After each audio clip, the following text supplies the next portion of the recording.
Olivier Ferron, bonjour. Bonjour. Merci de nous ouvrir ta tête d'artiste. C'est avec grand plaisir. Et donc tu tiens une boutique de vente de tableaux, où tes tableaux sont eux-mêmes exposés dans cette boutique, donc, où nous sommes actuellement. Donc pourquoi Béziers, puisque cette boutique c'était un Béziers, et pourquoi la voie commerçante qui me paraît contraire à l'activité artistique? Ça c'est simplement la vie qui amène à ça.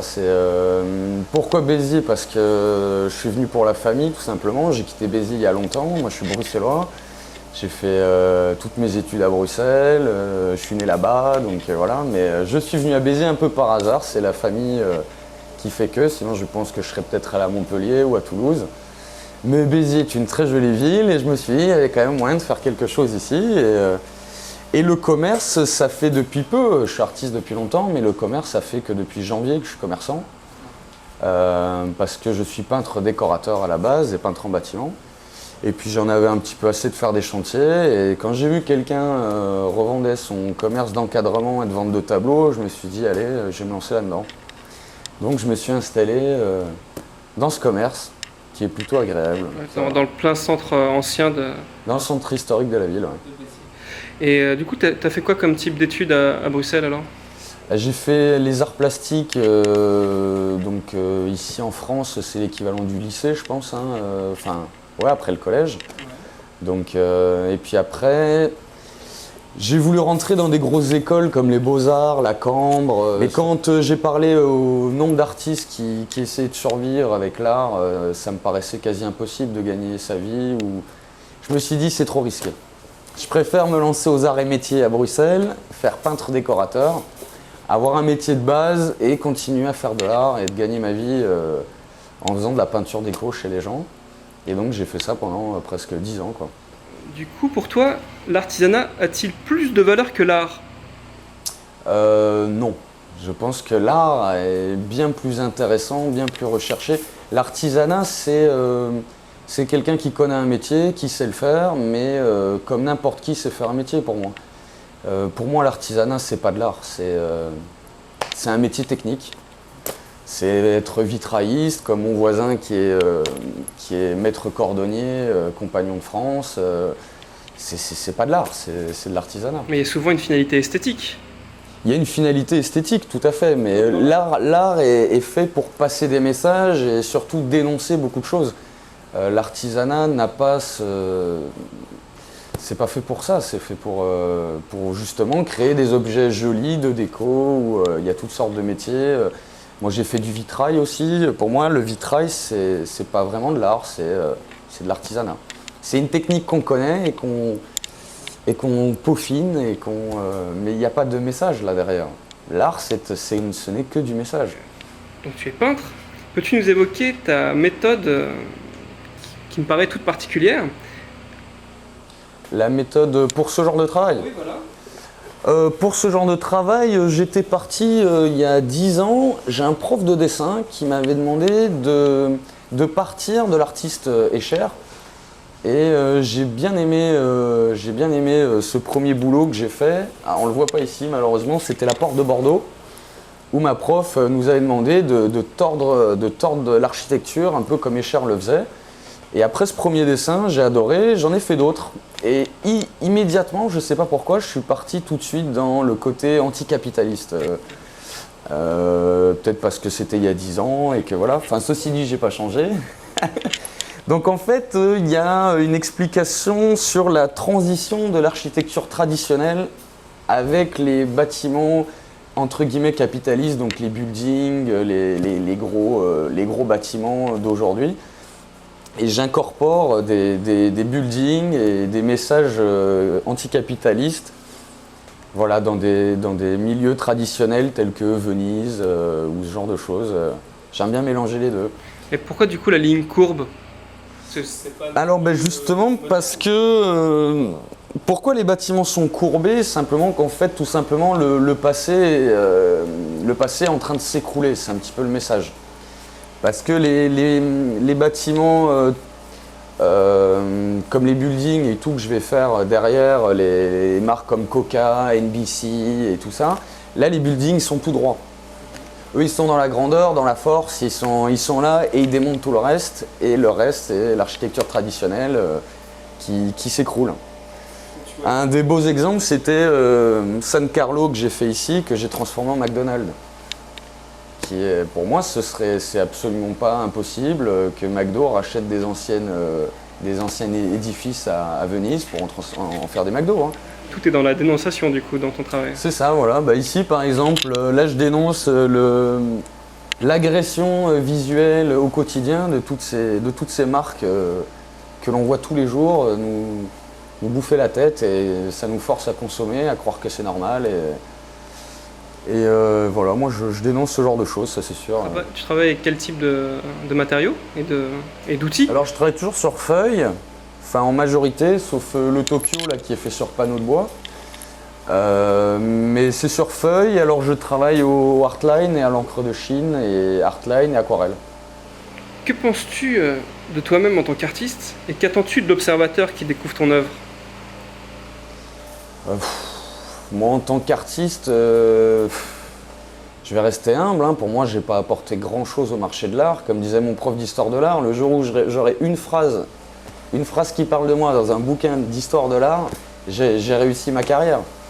Est-ce que j'y arriverai un jour? Je ne sais pas, mais c'est un peu comme la musique. Les artistes se copient, se calquent les uns les autres, et après, où sont vraiment les précurseurs? Il y en a, mais je ne pense pas encore être un précurseur.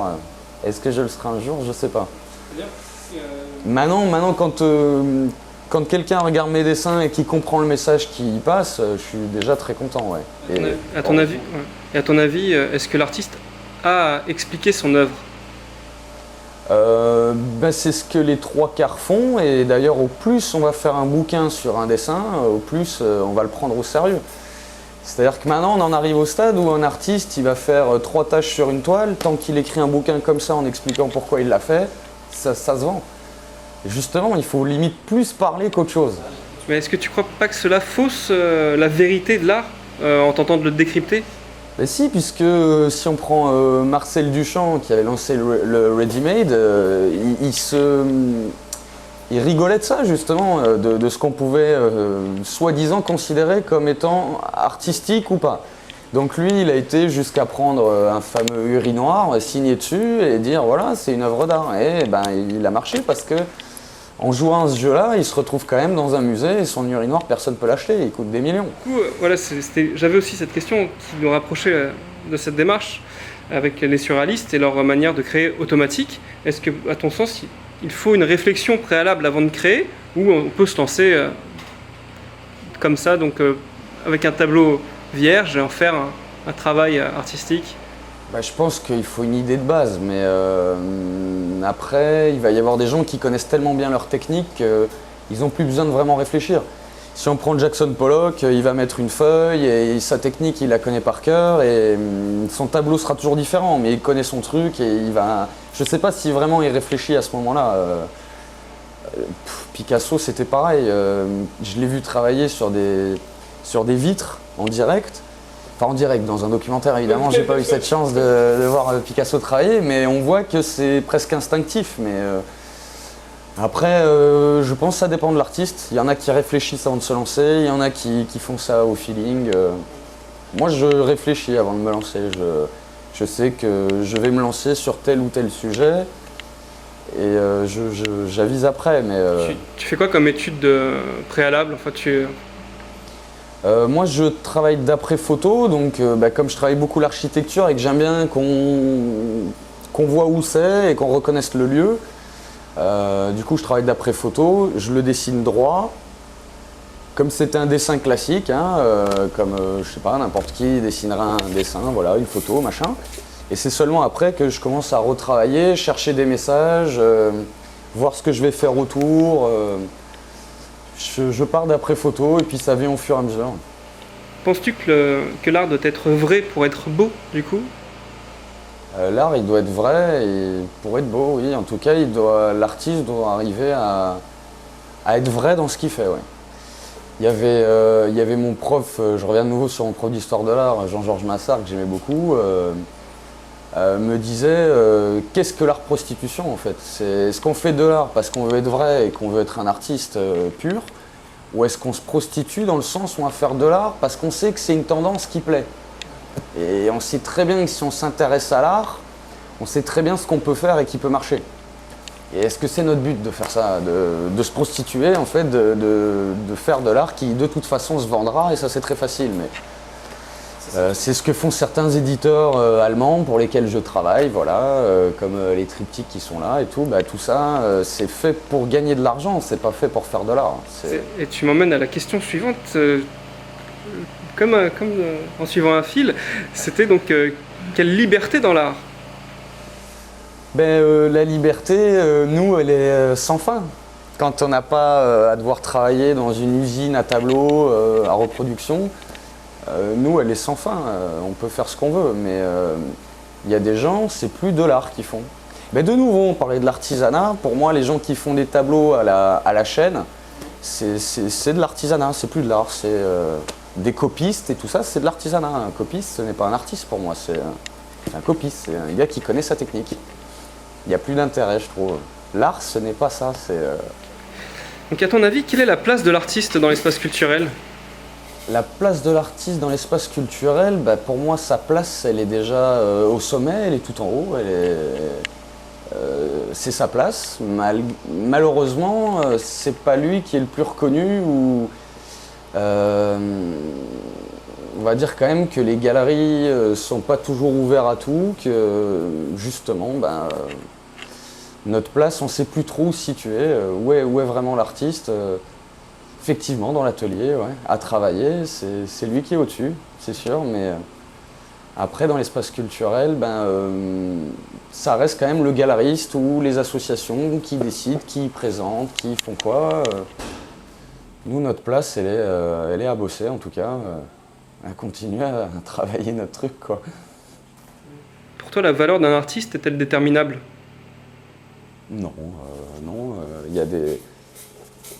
y a des artistes qui ont beaucoup de valeur, qui sont absolument pas connus, des artistes très connus qui, soi-disant, ont beaucoup de valeur et que je me pose encore des questions quand je regarde ce qu'ils font, donc je sais pas.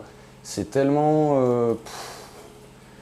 Le marché de l'art, c'est tellement compliqué à comprendre, on sait plus trop ce qui se passe. Quand il y a des artistes qui, je sais pas, qui avalent des boules de peinture et qui les vomit sur des toiles, j'ai du mal à comprendre le concept. Mais de nouveau, si cette personne va faire un bouquin de 2 km sur pourquoi il le fait, nanana, c'est plus finalement la toile qui va être intéressante, c'est tout le message qu'il veut faire passer derrière. Donc effectivement, ça reste quand même assez intéressant. Hein. Le milieu contemporain est super intéressant. Mais après, la question c'était quelle est la valeur... La valeur d'un artiste est-elle déterminable? Et qui la détermine? C'est ça. Le marché de l'art. Voilà, il suffit qu'il y ait un mécène qui rentre ici, un prince du Qatar, qui rentre dans ma boutique, qui dit j'adore ce que tu fais, je te rachète toutes tes toiles à minimum de 20 000 € chaque tableau et je te fais exposer dans une des plus grosses galeries de New York. Évidemment que ma cote elle va partir comme ça, mais parce qu'il y a eu un gars qui était plein aux as et qui est venu, et qui a flashé sur mes trucs. Et des gens qui font 10 fois mieux que moi, ou il y a des gens qui ne seront jamais reconnus, c'est un coup de chance dans la vie, c'est un coup de chance. Donc sa valeur, ce sera en fonction d'un coup de chance dans sa vie. C'est bêtement ça. Hein. Comment t'en es venu à être l'artiste que tu es aujourd'hui, quoi? Oh, c'est un hasard. Je pense que peut-être comme un petit peu tous les artistes, on avait un petit peu ça dans le sang depuis toujours. Et de nouveau, le hasard. Hein. J'étais pas très doué à l'école et je me suis fait virer de l'école. Et puis mon père m'a dit, écoute, fais un peu ce que tu veux, du style je t'ai perdu, je sais plus quoi faire de toi. Donc je lui ai dit, écoute, moi ce que j'aime faire c'est dessiner et peindre. Et je crois que comme beaucoup de parents, ils croient que les enfants veulent faire ça par facilité, d'avoir des cours de dessin plutôt que d'avoir des cours de maths. Donc c'est un peu la récréation. Et j'ai tout de suite été premier de classe ou deuxième, et même dans les cours théoriques artistiques. Et j'ai tout de suite compris que j'adorais ça, quoi. Donc au fur et à mesure du temps, j'ai continué, et puis je crois que j'arrêterai jamais. Hein. Très bien. Bien. Merci de nous avoir ouvert ta tête d'artiste. Avec plaisir. Avec grand plaisir. Et à quel moment, du coup, le public peut-il te rencontrer dans ta boutique? Alors, moi, je suis. Ma galerie est ouverte toutes les semaines, du mardi au samedi, de 10h à 19h, quasi non-stop en général. Parfois, je fais peut-être une petite coupure entre midi et deux, mais sinon, je suis ici, voilà. Je fais des cours de dessin. J'aimerais me remettre à faire du vitrail. J'ai une cave en bas où je sculpte, où je m'occupe. Et puis, je cherche des galeries d'expo dans les alentours, peut-être sur Montpellier ou. Parce que Bruxelles, ça commence à faire loin. Donc je vais essayer de trouver ici dans les alentours. Mais je suis ici, 14 rue de la Citadelle, 34 500 Béziers. Au plaisir. Merci, au revoir. Merci à vous.